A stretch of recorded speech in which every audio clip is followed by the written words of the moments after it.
And they have started. 5 boats.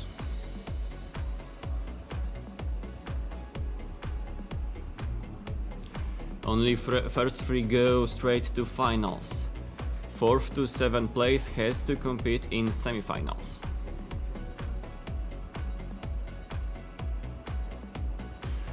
Of course, competing in semifinals is not the desirable outcome from the athletes, as they will have to do another tiresome race.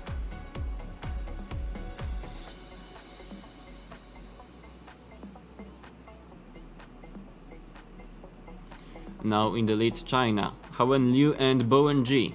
They are closely followed by Polish crew Aleksander Kitewski and Oleksiy Kolyadych. Last 200 meters to go.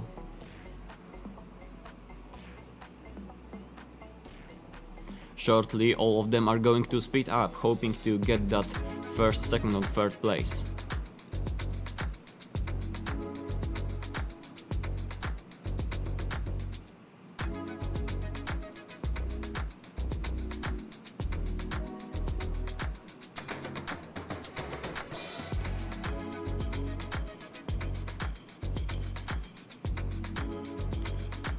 Last 50 meters or so, and it seems that China is going to be first. Without a doubt, they are well prepared for this race.